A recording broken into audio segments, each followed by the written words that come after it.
يواقع يولا فكنا رتو جيتي نوجد خنا نشري خنا نجول أو جيتي نوجد أيام نشان كيس جرو جرما كوا جلكم هم نشان كيس جرو جرما كوا جلكم إبادي نشان كيس جرو جرما كوا جلكم أكاي يسوع سينغنا ما خنا كاسه غلغلا خنا كاسه هاروم نيادا إرات يهانو واقع بنا ما جلا إسانغشي سامي بنا ما جلا إسانغشي ولا بنا ما جلا إسانغشي أكاي يسوع سيكون إرات يهاتو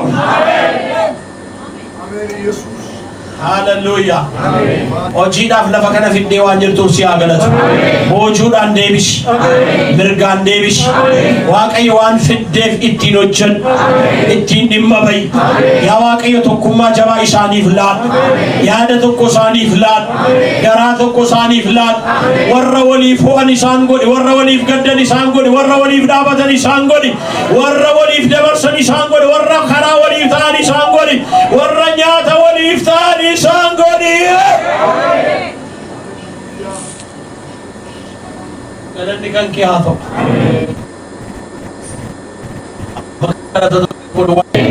Bayan to boleh tinan. Baru kumara bayan cuci fato. Baru horusi fato. Yibza. Yanchi negeri yibza. Yanta negeri yibza. Yemabza. Sana nakal uftetin nebin, lafa hojjetutti ayyaanni adda si duukaa habaa'u.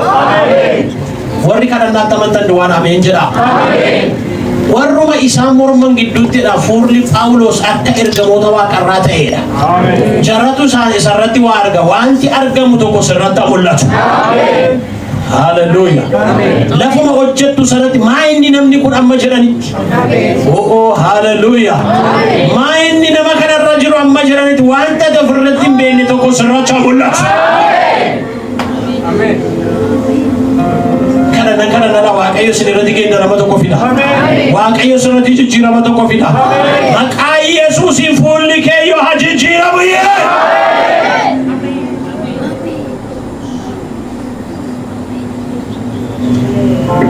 Kadhannaa Yooseftu gara koo dhufe. Kadhannaa Yooseftu warri barbaadan harka keessan lamaan bal'isaa. Sababa Yoosefiif Waaqayyo mana Pootifaaraa eebbise. Sababa keef Waaqayyo lafati jirtu haa eebbisu. Lafati hojjettu haa eebbisu. Lafati teessu haa eebbisu. Manatti keessa jirtu haa eebbisu. Erga isheetii eebbatu dhufe haa jedhanii. Hallelujah.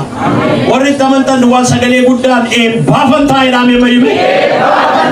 Lafati jirtu sababa keef hin eebbifama. Namni tolii galtu iyyichi ameen jedhi. Namni fudhattu sagalee kee baasi ameen jedhi. Sababa keef biyyi kun iyyuu haa eebbifamtu yee. Sababa keef waldaan kun iyyuu haa eebbifamtu. Yesuusi sababa eebbaasa.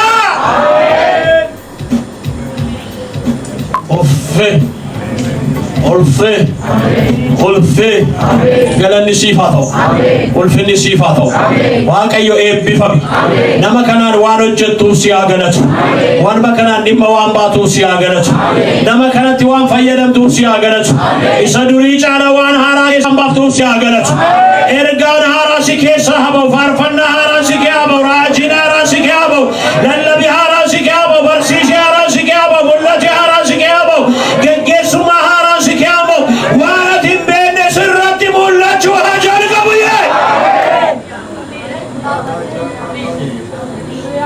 Kadhadhaa Waaqayyo fura qulqulluun isin hojjetachaa jira.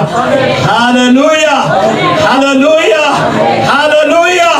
Abjuu arguu jalqabi mul'ata arguu jalqabi sagalee dhaga'uu jalqabi Waaqayyo irraa ergaa fudhachuu jalqabi lallabuu jalqabi barsiisuu jalqabi ulfinni Waaqayyo si duukaa haa ba'u yee.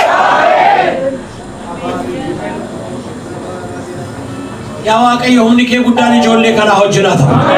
Harka keessa kaasaa masarka mirgaa harka keessa irratti kadhadha harka keetii Waaqayyo darbee hojii hojjeta. Harka kee jala hafuurri hamaan hin taa'in. Harka kee jala tolfattuun hin taa'in. Harka kee jala xibaartuun hin taa'in.